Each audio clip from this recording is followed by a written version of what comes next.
Okay. So, anyway, so happy 4th of July weekend. Hopefully everybody enjoyed their independence and did so appropriately. So, this week we are going to be closing up our series that we have been doing for about 6 weeks now. It's called Misunderstanding Jesus.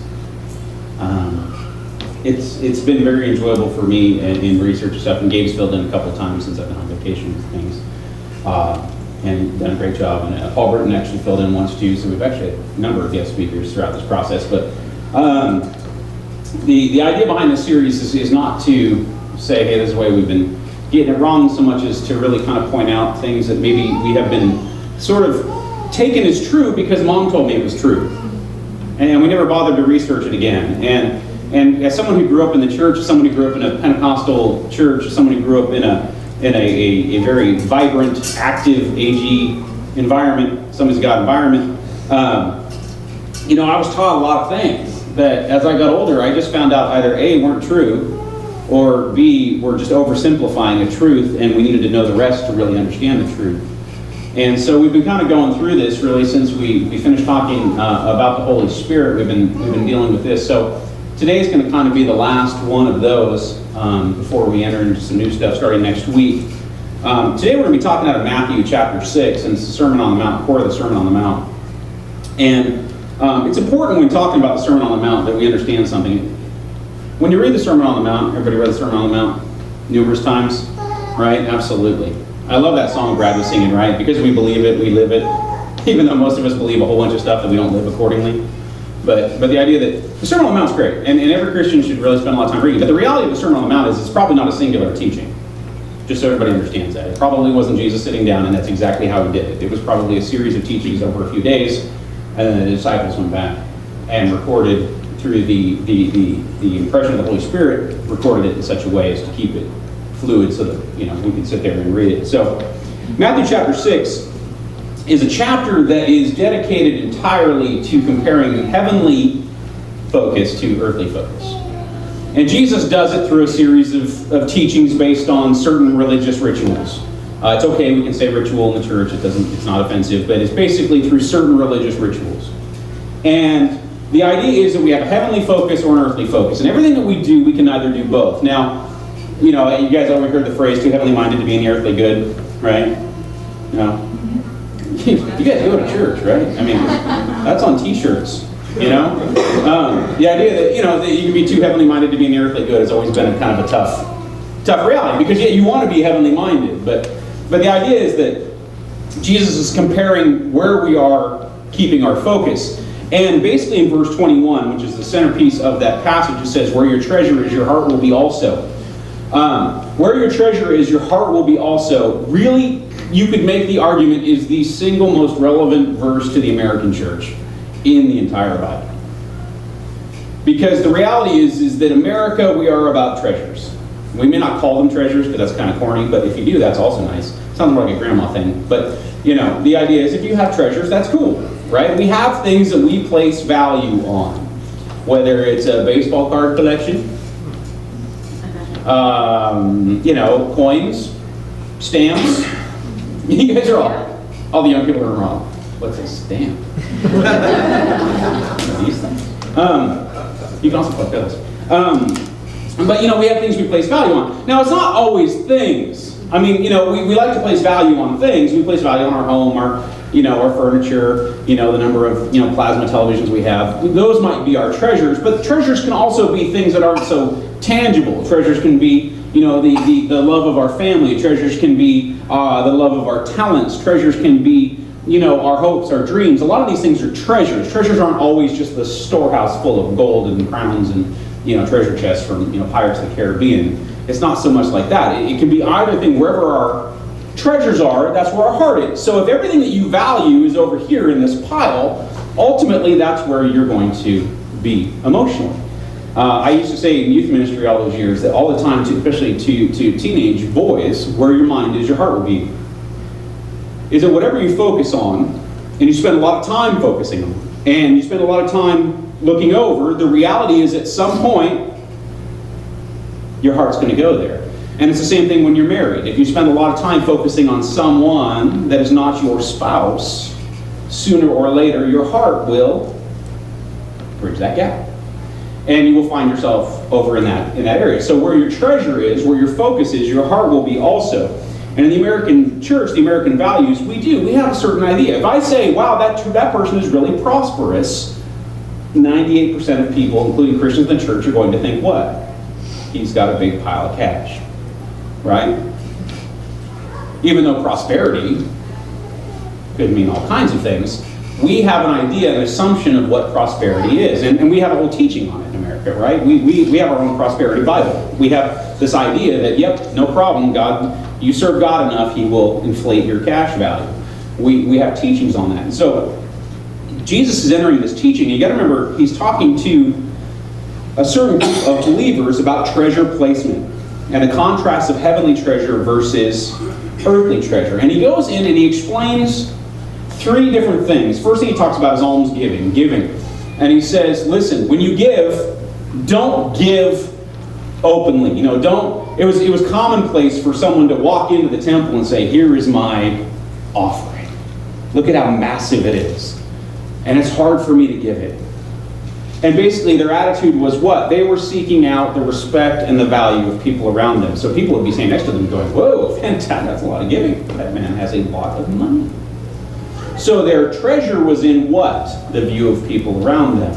He says the same thing about prayer. He says, hey, look, prayer is not meant to be basically some sort of Christian thesaurus. You ever notice that? Sometimes when we really try to get into these really awesome prayers, sometimes our whole goal is to really try to inundate God with the same word, just different times. Right? And we do it. We try to be wild and amazing and phenomenal, and God's like, just get to the point. Do you like it when people talk to you like that? Our 5-year-old, Travis, he takes time to get to his story. Right? And he's got the setup, the foundation, the 3 points. He's laying it out.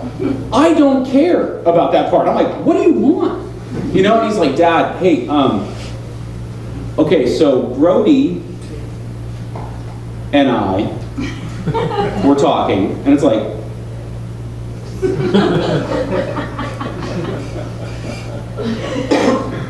what do you want? Right? Sometimes that's kind of how God is. I think sometimes, we have these amazing, and Jesus is cautioning against these flowery prayers, right? Oh, gigantic, amazing, enormous, expansive, brilliant, huge, wonderful, ginormous God of the universe, the setting, the solar system, the planet, the galaxies. And God's like,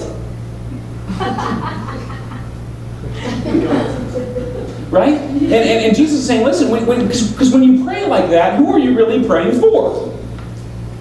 You're praying for the reputation. You're praying for yourself. You're like, look at how amazing my prayer. And we do have that whole thing, right? It's how you ask, not what you ask. We have this idea as Americans, right? If you ask correctly, God will give you whatever you want. And so we have this thing. So we focus very hard on trying to ask correctly. And God's like, just ask. Just say what's going on. Just acknowledge what's going on in your heart. Acknowledge what's going on in your head. Say the truth. And so we have this balance. So Jesus says, listen, when you pray, do it. Let me give you the Lord's Prayer. Right? And He says, this is how simple it should be. Our Father. Not expansive, gigantic, amazing, wonderful. Right? Our Father, who art in heaven. Okay, you covered that part. Right? You covered the heaven part. And, you don't need to talk about the universe and the solar system, the 3 dimensions, and string theory. You don't have to go into all that. It's great. But don't go into all that. And so, I had to throw it in once. So we have this idea that somehow, our prayers publicly matter. And so Jesus is saying, listen, when you pray like that in public, really what you're praying for is for people around you to go, wow, that guy really knows how to pray. At which point, do you think God's like, wow, they're right, you really do know how to pray? No, he's saying, listen, you're praying for people around you, not to me. You're acknowledging that their opinion, how they view your reputation as a prayer leader matters more than what I care, what I think. So you're storing your treasures on earth. So he's saying, listen, when you give so that people notice, you're storing your treasures on earth. When you give so that people don't notice, you're storing your treasures in heaven. When you give so that, when you pray in a very, wild, amazing, wonderful manner, you're praying for people around you. When you pray quietly in your prayer closet, who are you impressing? Nobody. So you're praying, correctly to God. And then it gets into fasting, right? And he says, when you fast, don't make a big deal about it. Because it was very commonplace in that culture for them to make themselves look as bad as possible to make their fast look as intense as possible. So they would just do their best. They would cover themselves with ashes. They would do all these things to make themselves look awful. And you'd walk out of the house and be like, how are you? And they'd be like, oh, just fasting before the Lord. And they were like, wow, you are a spiritual person because you are fasting intensely. That's amazing. It's, I know. I am very pious. I'm very religious. You can see by my sunken eyes and my dark face that I love God more than you. And then they would walk around. No, this is not, this is real. They would walk around and be like, oh, sit down. I can't. If I sit, I won't be able to rise. I haven't eaten in 3 days. Gosh, you haven't eaten in 3 days. No. Because I love you. I love God. And I'm showing God through my denial of self. And it's like, okay. So Jesus is like, stop doing that. Most of y'all can go a day without looking miserable, right? It's funny. We all skip meals, right? It's true. But, you might not believe it, but it's true. And you ever skip a meal because you're busy, right? And you're like, dude, I totally didn't eat lunch. And it's dinner time. But you assign fasting to it. If I call you in the morning and say, hey, John, big to do with the church today, I need you to fast for the day for us. Fast and pray. It's amazing how when you assign the word fast, we go, oh, I haven't eaten all day. But you skip lunch because you're working so hard, you don't even notice it. But the minute you assign the word fast to it, all of a sudden, right, it's just like, Jesus, I'm giving you so much right now. Right? Because that guy over there, he's eating, a double, animal style. And fries, animal style. And obviously doesn't know that I'm fasting.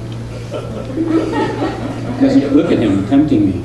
It's sin, right? But it's funny because we'll skip right by it if we're busy. But Jesus is saying, listen, if you're going to do that, don't do it publicly. Don't make a big deal. If you want to go home and be miserable by yourself, go home and be miserable by yourself. But don't go out and try to get credit for your misery.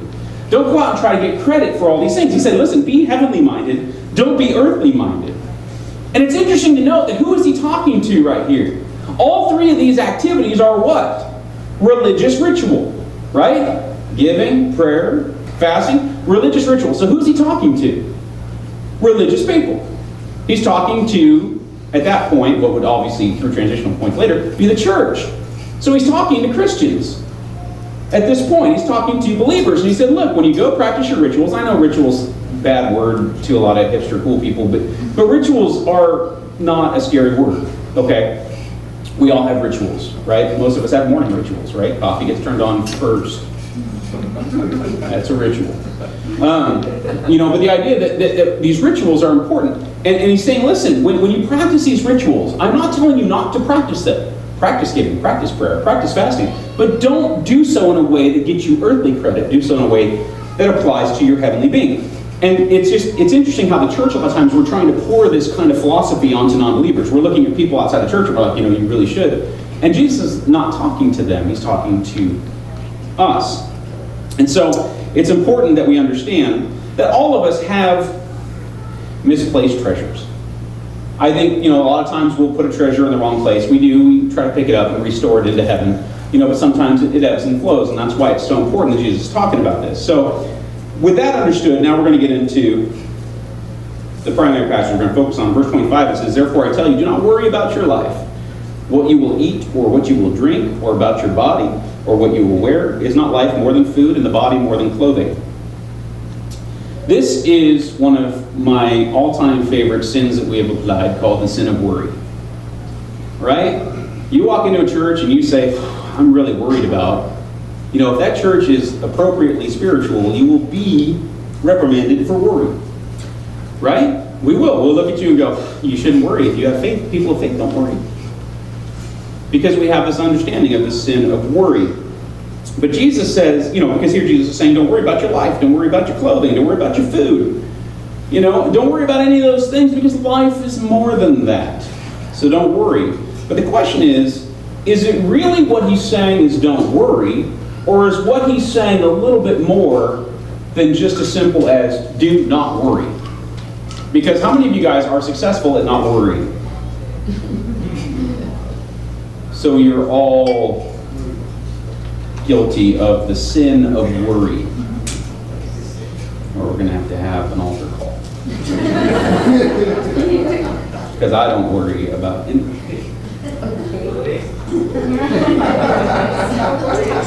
One of my favorite theologians wrote this gem, and it may take a second to really let it sink in, but it's really one of my favorite verses. He says, "Do not worry can be falsely absolutized by neglecting the limitations the context imposes and the curses on carelessness, apathy, indifference, laziness, and self-indulgence that are expressed elsewhere." So what happens here, what he's saying, is very simple. It may not appear that way when you read it. But what he's saying is context determines meaning. How many times do we say that in here? All the time, right? I try to say it at least once a week, because I hope that's the one thing that you all learn as you move forward in your Christian life, is that context determines meaning. Context and everything matters. If you don't understand the context, then you don't understand what was said, ever. Sorry. You might think you did. That's why my favorite thing on Facebook is all the quotes that people attach to things. But you know, Jimmy Carter said, you can't be a Christian unless you're okay with welfare. Well, what did he say before and after that? That's context, right? You know, Ronald Reagan said, yeah, but what did he say before and after that? You know? I mean, that kind of matters. That's the context. Who's he talking to? What question was he answering? Questions are important. What was the question? You know, all these things going around about Hillary. Hillary said, what was the question? You know? What actually was asked? Obama said, what was asked? What was the question? What was the context, the answer? You know, that's irrelevant, of course, right? We don't care because we go to it with our narrative. We go to it with our understanding. And so what he's saying here is very important, that when we go to this passage, what we do is we absolutize the idea of do not worry. And because we have that absolutized, we then go to what we already know, right? Which is apathy, indifference, laziness, self-indulgence. Those are bad things. So now we apply curses to those things because of what we already believe about do not worry. So it creates a problem. So you end up with a situation where we're applying meaning to things before we read it. It's called presuppositions, when we come to something with a presupposed understanding. In America now, the common word is narrative, right? The narrative. The narrative says that this is what this will mean regardless of what they say, do, or whatever. We talked about it in here, right? Fox News has a narrative, MSNBC has a narrative. Our country has a narrative, our media has a narrative, our churches have a narrative, everybody has a narrative. And everybody plays to the value of that narrative, whether they want to or not. And so what they do is they take whatever's said, it doesn't matter, it can be completely innocuous, vague, enigmatic, whatever other thesaurus word means the same thing right there. And we apply our narrative to it and we say, perfect, fits. See, that's why he's a bad person. See, that's why he's a good person. It doesn't matter where you're coming from, it fits in your narrative. And so what he's saying here is that when we look at this do not worry, what we do now is we apply curses to people who do not worry. We call them lazy. If someone says, you know, I don't worry, I'm not worried about it, it'll be fine, we all go, really? Wow, you're lazy. You know, or I'm just going to sit here and wait or whatever, I'm going to be patient. We worry about those things. And we sit there and we say, well, you know, if you're not worrying sufficiently, then you're lazy. And so the idea is that we apply these terms to it. And so we end up with a meaning that isn't necessarily the original meaning. So we have to think about what Jesus said here with people that did not have a pre-knowledge of what he was talking about. So Jesus is talking consistently about heavenly treasures and earthly treasures. And then he begins this conversation about not worrying about what we're going to eat or drink, or worrying about our bodies, or worrying about our clothing. So we have to be careful not to absolutize the meaning.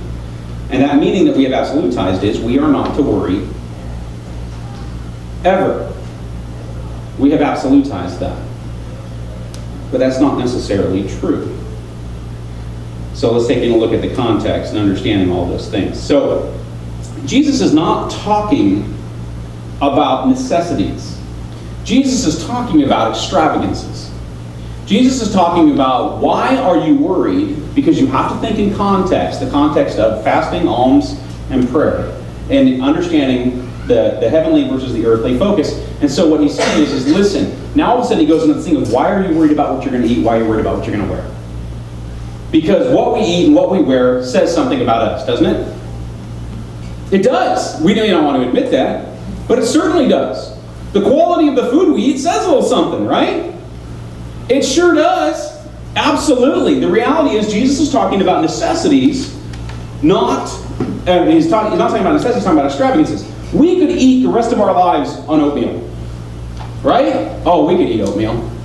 Oatmeal will keep us alive. It's protein, fiber, carbohydrates, all the other good stuff you put in it. Right? Cinnamon, brown sugar. Probably not. Probably kills the value. But the idea is oatmeal is a fine meal. It is all encompassing.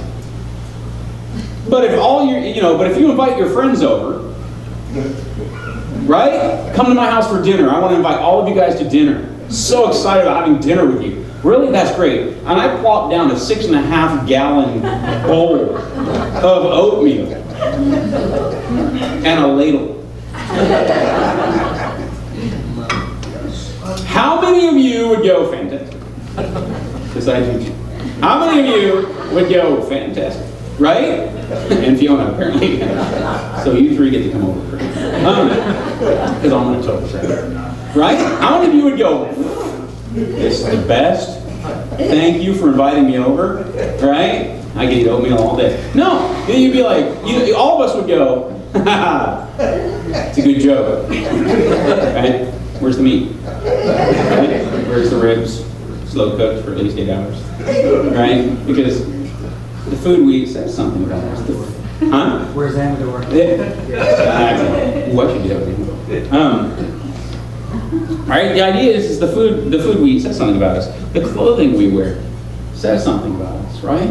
If I invite you to a wedding and I say, come on, and you wear, some ratty old t-shirt that's ripped right here, and a pair of jeans that have your little, spit cup round ring and your, whatever. It says something, right? You walk in and you'd be like, how you doing?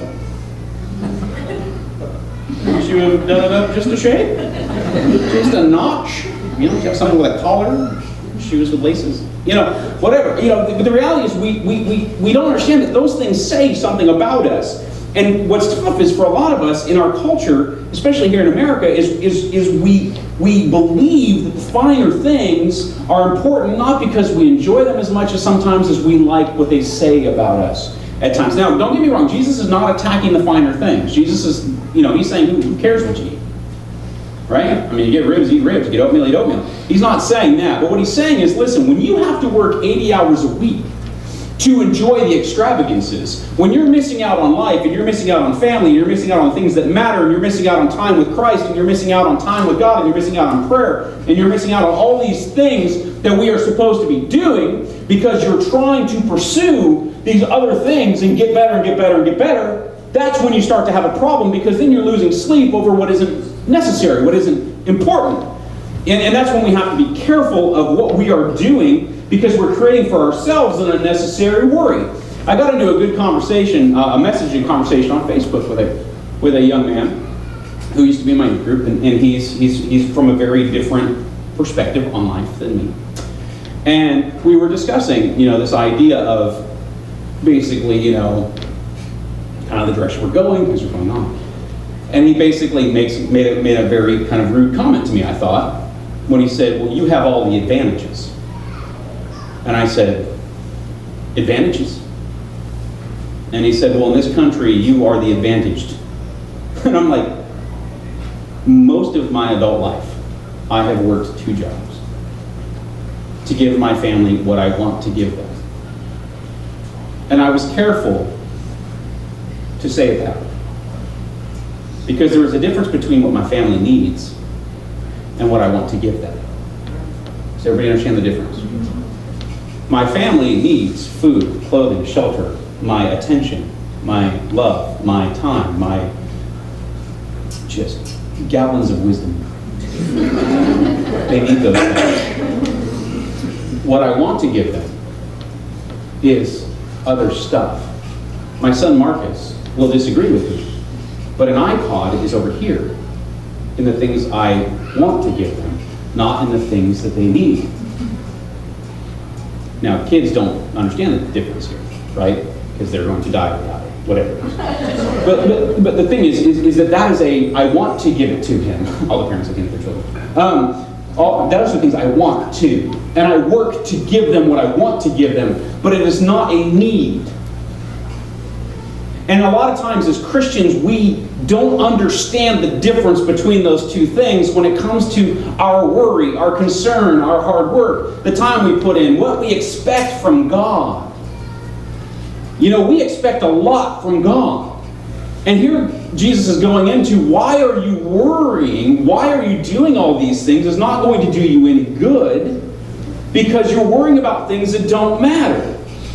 And he's saying that this is a passage we have to be zealous about, a passage we have to understand. He says, just like fasting, it's not enough to fast, right? This is where we get into the want and the need. It's not enough to fast. We have to fast with notoriety. Fasting is a need as a Christian. We need to do it. Fasting with notoriety is we want notoriety for doing it. We want to know that you feel our plight and that we are sufficiently plighted. That's what we want people to know. And so Jesus goes on to say, is not life more than food and the body more than clothing? Look at the birds of the air. They neither sow, nor they reap, nor they gather into barns, and yet your heavenly Father feeds them. Are you not of more value than they? And can any of you, by worrying, add a single hour to your span of life? Actually, I think science has proven it's the opposite of that.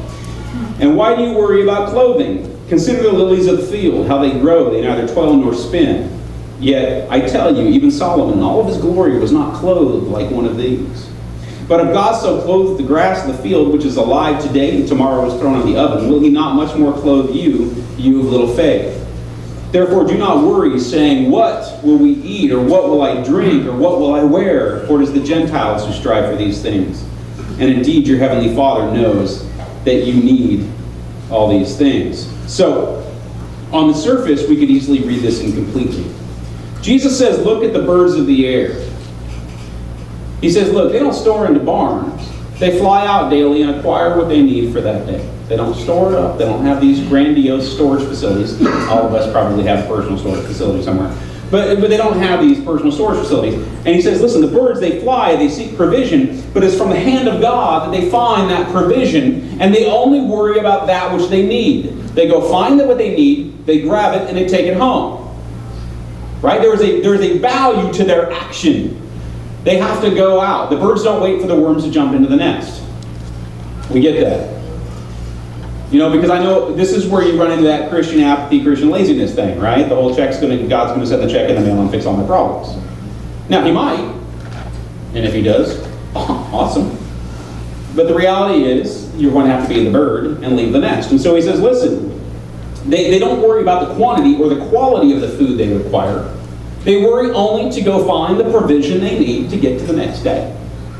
They find the provision that they need. They're not worried about the quantity or the quality as much as they are just finding that which they need. So, my mother used to say to me all the time, especially during my volatile, emotional teenage years, she used to say, Adam, don't borrow sorrow from tomorrow. That was her biggest thing. My mother said that all the time. Don't borrow sorrow from tomorrow. Was her biggest thing. Why? Because when you're a teenager, the world is falling apart, life is terrible, the world's awful, everybody hates you, right? It's awful, you look bad, you're slow, you're fatter than all your friends, you're skinnier than all your friends, right? You know, you can't grow a goatee correctly, you got one patch going here, it's embarrassing, whatever. And so you have all these things, not that any of those were my problem. But during those years, my mom used to say that to me all the time because I was constantly borrowing my concern from the next day. I was always worried about what was going to happen the next day. I was always just stressed about how bad things were going to go down the road. Very rarely was that stress involved in right now. It was almost always involved in later. So my mom used to say to me all the time, like I said, I've never looked it up. I don't know if she came up with the saying or if it was somebody famous, you know. But she used to say all the time, Adam, you're borrowing sorrow from tomorrow. You know, there's enough to worry about now.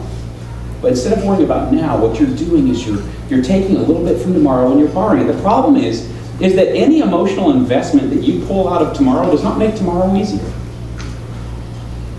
Because when you pull it out, it's kind of like the fish and loaves, right? You pull out the bread, you're like, woohoo, so I'll deal with it today. But then you get tomorrow and the whole loaf's there again. Yeah. And you're like, but wait, I spent hours fretting about this yesterday. Yeah. And you're looking at it, you're going, but now it's just as big as it was when I left. That's lame. And so she used to say to me all the time, don't worry about what hasn't happened yet. You know, because it's amazing how often you get to that day that you just, you know, you get to tomorrow and you're like, it's going to be awful, it's going to be horrible, my friend's going to laugh at me. You get to the next day and everybody's cool and you're like, you know, I spent like 8 hours yesterday stressed about this conversation, and that went far too smooth. You know, anybody ever had that happen? Where you're just like, this is going to be awful, my life ends tomorrow at lunch, right? This is going to be terrible, that phone call is going to be awful, I'm going to be, you know, I'm losing hair, you know, and then all of a sudden it happens and you're like, well, really? I think you need to yell at me a little bit more, because that was way easier than I had it planned out in my head. And so Jesus is talking about, listen, the birds, they don't live like that. The birds don't live in that environment where they're borrowing, they're concerned about tomorrow. They know that they are just going to have to get up in the morning and go. They're going to have to get up in the morning and go look for what they need that day. And because they don't store it up, they have to constantly be active and about and searching and trusting in God. Now, this isn't basically Jesus saying, listen, don't store up. Jesus isn't saying, hey, listen, empty your bank accounts, people. Armageddon, have some good times. You know, he's not saying that. By all means, plan, prepare. But he's talking about worry and fretting and concern and stress about what hasn't happened yet when we're talking about extravagances. When he's saying, listen, when you're losing sleep over the fact that your kids are eating peanut butter and jelly a few times a week because you don't have the money to buy better stuff, you're stressing about the wrong things because they have the sustenance they need. When you're stressing about all those things. See, the other thing about the bird is, what is the role of the bird? To fly. What you don't want, if a bird starts hoarding everything, it's a squirrel. Right? How many of us look at that majestic squirrel? Right? No, most of us go, hey, Duck Dynasty, they eat those things. Right? I mean, we don't go the majestic squirrel. No one has ever said the majestic squirrel. Ever. But with birds, don't we find ourselves looking at them sometimes? Come on, you know it, right? You're driving out in the middle of nowhere and all of a sudden there's just this huge bird, right? And you're like, you know, you almost drive off the road because you want to look. You know, when I was at the Grand Canyon, you know, California condors, right? I mean, they're ugly as all get out. Those are ugly birds. But when they fly, they look awesome. You know, but it's like you're looking for them. You want to see them fly because the role of the bird is to fly. And God's like, listen, people, when all you're doing is bound up in worry and stress and consumed with all this torture about having the best things and getting ahead and all that stuff, you're no longer the bird you're meant to be. You're a Christian squirrel. Right? And you're over here, right? And you're kicking all your friends out because you know, in my tree, right? And you're missing the point, is that we're not supposed to be Christian squirrels, we're supposed to fly. We're supposed to be out doing things. And you know what? You know, we talked about this when we talked about joy a couple months ago, but really there are a few things worse than Christians without joy, right? You know, hey, let me tell you about Jesus. He's cool. My life's, you know, lousy right now, but it'll turn around. And boy, that brings them in. They're like, I see what you see in church. I can't wait to get there. I want to meet this Jesus fellow. It's really turned your life around. You know, and it's the same thing when you get a Christian who's just consumed with worry. Our country's awful. It's going to hell in a handcart. Everything's falling apart. I mean, it's bad. It's bad. It's bad. We're not the Christian country we're supposed to be. Jesus ordained this country to be a Christian country. We're the #1 missionary country in the world, and now our president's changing everything. It's horrible. It's just bad. I'm going to build a big fence, buy a lot of guns. But I'll have a Christian flag. You know, and it's like, I think you're leaping ahead there, bud. Just a little bit. But we have this idea that somehow, you know, we become these Christian squirrels, and we're over here, we're hiding with all of our stuff. And Jesus is like, why are you worried about all this stuff? You know, focus on flight. Focus on getting out and being who I've called you to be. Focus on being one of my children. Focus on, you know, on who you are to me. Quit losing sleep at night. Know that I'm going to take care of you. Get out there and tell people about what's going on. Because when people see that peace in you and people see that love in you, they're going to go, man, there's something different about you. I love this, you know, as Brad was singing the song out of the book of Hebrews this morning. My anchor is within the veil. It's in something so deep that, I'm going to pull against it sometimes. I pull against my hope a lot. I'm pulling, and I'm like, it's going to come out of there. But it never does. Because that's where my hope is laid, is deep behind the veil in the God of the universe.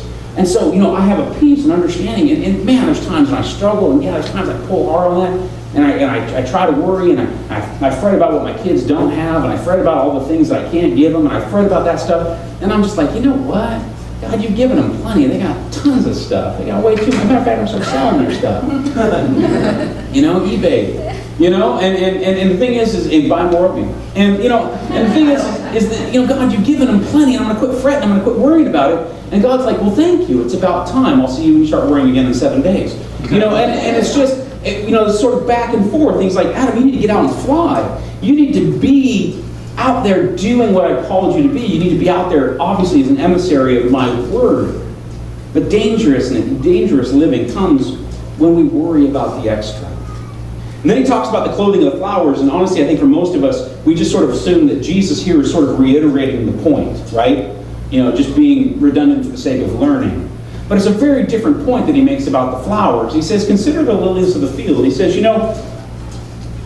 they raise up as who they are. They don't fret about it. They don't worry about it. They're the lilies of the field. And then he says, you take Solomon in all of his splendor. Solomon knew how to dress, right? He'd have an A&E show or something nowadays about dressing appropriately. Solomon knew how to dress, right? He just had the robes and the chains and the crowns and the, whatever. He was always the latest in fashion. Solomon had it all. But he says, listen, Solomon in all of his splendorous robes doesn't even compare to the lily. Doesn't even compare to the flower of the field. So why are you worried about your clothes? Because clothing says something about us, right? The clothing makes the man, right? The idea that clothing says something about us. But God, Jesus is saying basically right here, he says, listen, no matter how nicely you dress, no matter how much you put on, no matter how much you fret about that clothing, you will never be as pretty or as handsome as my simple design. Because interesting, he throws the grass in there, right? One of my favorite moments in the world is that moment when you walk into a Major League Baseball stadium. And it's not the smell of the hot dogs or the garlic fries or, if you're in San Francisco, sushi. It's not those things. It's that moment when you walk out, right? You go up the ramp that seems to go on forever. And then you turn that last corner and you step through that little smelly, nasty, hallway. I don't know what goes on in those places, and you walk out on the field and what do you see? That green grass. And there's something about that green grass, right? You sit down and you're like, and you can't stop looking at it. It's the most amazing green in the whole world. It's just hypnotizing. And you just keep looking at that green, and all of a sudden, what are you? You're like 8 years old, right? And you're sitting next to your dad, your mom, whoever took you to baseball games. And if nobody took you to baseball games, your life makes me sad. But you're sitting there, and you're looking at that grass, and all of a sudden, you're that little kid again. And my dad didn't know anything about baseball. Nothing. But he took me to A's games from 86 to 91.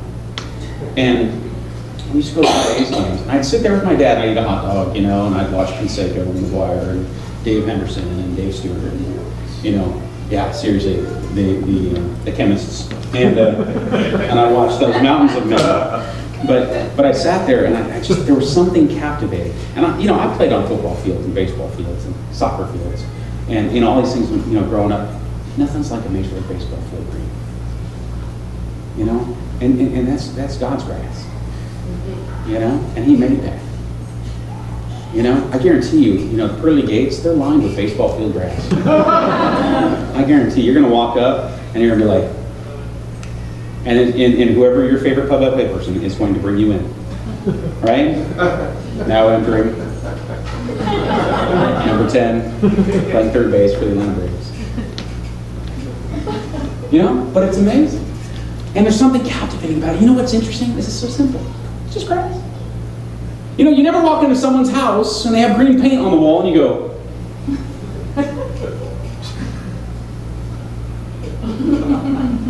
can't stop looking at that green.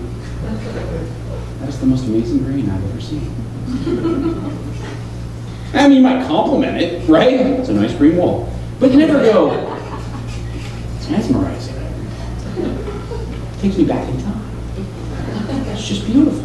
No, right? You don't do that. If you do, wow, you really like paint. But, but the thing is that Jesus is saying, listen, the lilies of the field, consider the lilies and the grass and these things that are so perfect in their design. And they're not clothed in anything but what God designed them in. So a lot of times we sit there and we think, oh, I gotta make myself look amazing. I gotta have great clothes because great clothes say that I'm a good person. Great clothes say that I look great. Great clothes say that my earthly treasure is full. And God's like, but you're focusing on the wrong thing. Look at how great you are. I designed you. I put way more work into you than I did the lily. Unless your name's Lily, then he put a lot of work into you. He says, listen, I put more work into you than I did a lily. That I did the grass, but the grass is captivating and amazing and wonderful. When the grass is who it's supposed to be, it's amazing. When the lily sprouts and becomes a beautiful flower, it's amazing how beautiful it is.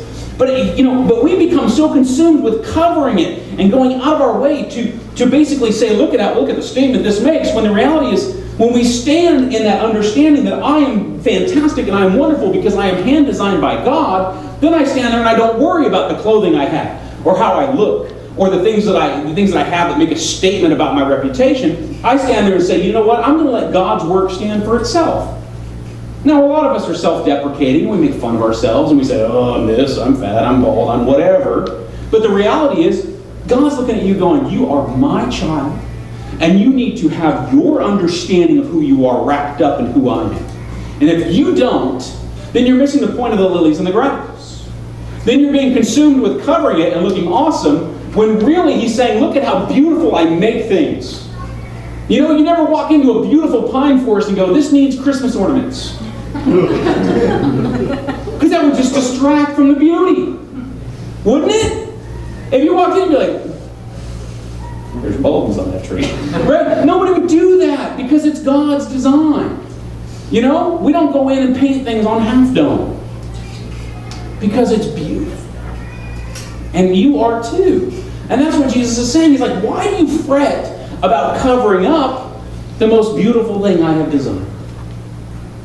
Because you know what? The lilies and the grass are not made in God's image. We are.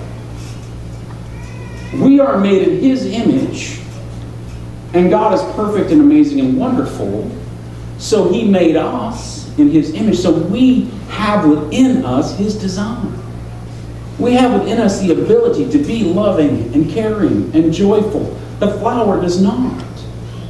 We have our ability to be helpful, to care for people, be faithful, and to bring joy and peace, to be patient with each other, to give to each other. We have the ability to be all these things. The flower does not. But yet, look at how beautiful we call the flower, but how ugly we call ourselves. And God's saying, listen, quit worrying about all the ornaments to make yourselves amazing. And start focusing on the only thing that matters, which is how I view you. Quit worrying about expensive clothing. Quit worrying about extravagant meals. I've told this story, quite a few times. The happiest people I've ever met in my life were when I was in Africa and I got to go out with the Messiah. They're the happiest people I've ever met. They wear the same clothes every day. Every day. Most of us, we get 5 days out of a pair of jeans each week. That's max, right? 2 days out. And not consecutive. But they were the happiest people I ever got to spend time with. They were joyful. You know what they did at night? Not one sitcom. They danced around a fire and jumped up and down. So I danced around a fire and jumped up and down. Because I knew no one would ever be able to see it. But the reality is we try to make ourselves happy with our extravagances and our extras. And God's going, true happiness comes in the simple. You know why I love that baseball thing? Because when I go to a professional football game, all I see is drunk 30-year-old men trying to fight each other. When I go to a basketball game, all I see is drunk 30-year-old men trying to fight each other. When I go to a hockey, when I go to a baseball game, I see a bunch of kids sitting with their parents talking about this. And it takes me back to my childhood when things were simple. And I was able to rely on my parents. You know, I don't remember being 8, 9, and 10 years old fretting about my 401, fretting about my lack of money, fretting about my lack of quality clothing. When I was 10, I dressed whatever was the first thing on top of the shelf. Right? I never went, well, those jeans don't go with that shirt. I went, sweet, purple and orange. Right? Because I didn't know better. Nobody had schooled me yet on the things to worry about. But now that I'm sufficiently schooled in that department, I'm good. You know, but it's like we didn't care. That's why it takes us back. And he says, but strive first for the kingdom of God and his righteousness, and all these things will be given to you. Jesus says, store your treasures in heaven. Focus on the kingdom of God. Focus. Seek the kingdom. Seek what God wants from your life. Seek out. Read the word. Spend time in prayer, quietly, alone. Do those things. Fast. Do all of these things. But don't worry about what you don't have. Don't fret about what you need to go acquire. You know, in America, we're so bound by attainment, grabbing, getting, holding, hoarding, all that stuff, that we become so frustrated and scared because somebody else across the street has more stuff, right? Well, he's got a boat and a jet ski. That's unfair. I need to go get in debt and get some more stuff, so I can keep up, because I want my kids to have everything that every other kid in the whole wide world has. And we try, and we strive, and we worry, and we fret, best clothes, best food, best everything. And we go through it, and he says, listen, seek the kingdom of God and his righteousness, and all the stuff you need will be added to you. If you seek God first, the rest will come, because your mind and your heart will be in the right place, because you're seeking the right stuff. And then all of a sudden, enough is enough. Enough is enough. You know? Well, you got to be careful about that. And then finally he ends it with what I think is part of the verse, part of the passage we very rarely ever discuss, but it says, so don't worry about tomorrow, for tomorrow brings worries of its own. Today's trouble is enough for today. Isn't that really the truth? See, my mom told us to live from Jesus. Come on to you, Mom. It says, don't worry about tomorrow, for tomorrow will bring worries of its own. Interesting that Jesus says tomorrow will bring what? Worries. Wait, what? We were just told not to worry, weren't we? Oh no, we absolutize that. It's okay to be concerned. It's okay to think, boy, you know, I need to probably go find my kids some food today. It's okay to think that that matters. It's okay to be concerned and to get out there. But just make sure that whatever stress you're putting on yourself is actually worthwhile. I think you'll find, at least most of us will find, that the stress we put on ourselves is meaningless. You know, every Christmas we kill ourselves, don't we? Kids gotta have this. By January, it's in the trash. What did I just kill myself for? 2 minutes of joy in my kid's face when it's not really joy. But we do. It's amazing. To the few of us in the room that are older, me and Steve, the reality is, how much of your stuff in your life did you go out of your way to buy that you still have? You know? The reality is, you look back and you go, well, I've lost all 19 of those cars. Oh, said goodbye to that, lost that. Boy, killed myself to get that. Did that. Went on my way to get this, did that. And I fretted constantly, and then in the end, I ended up with nothing. And I'm happier. I got all that I need now. And Jesus is just saying, listen, tomorrow will bring trouble enough. Tomorrow is going to have its own worries. Today is enough trouble. You got to worry about the things in front of you. You got to take care of the things in front of you. You got to be focused on the things in front of you. Be careful what you're worrying about. This is what he's saying. Don't focus on the stuff you don't need. Don't be consumed with the stuff that's irrelevant. Don't be consumed with the stuff that's excess. As Christians, you know, Francis Chan says it great when he says that we should live simply and humbly as Christians, right?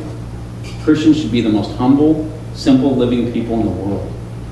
We should. Why? Because we're like the birds of the air. We're more focused on flying and being Christians and being awesome and doing what God's called us to do, then I'm not going to worry about having a 65,000 square foot house. I'm not going to worry about having 42 different cars. I'm not going to worry about those things, because you know what? That stuff's not important. That stuff distracts me from what matters, and that will ultimately become my worry, because that's my treasure, and I refuse to let my earthly stuff be my treasure. My treasures are in heaven, and if my treasures are in heaven, then my heart and mind are in heaven. If my heart and mind are in heaven, I don't worry about what I don't have. If God chooses to give me those things, fantastic. If the opportunity comes to have them, great. But they are never my focus. Like I said, I work hard to give my family what I want to give them, but not what they need. You understand? My family gets what they need. I always try to make sure I understand the difference between the two. My wife and I might disagree sometimes on the difference between the two, but I like to make sure I always think about the difference between the two. And I stand there as best I can, and I try to weigh it. I make mistakes. Sometimes it is a need, and sometimes it is a want. Maybe I got them backwards. But the reality is we have to make sure that we're being careful about where we're storing our treasures. As Christians, simple, humble living is what we are called to do. And we have to make sure that we are not losing sleep over that which is excess. And I think you'll find if you start making lists and realize, do I really need this? You're going to find out that most of the stress in your life is over stuff you don't need. It's over stuff you want. And there's a huge difference. So let's close in prayer, and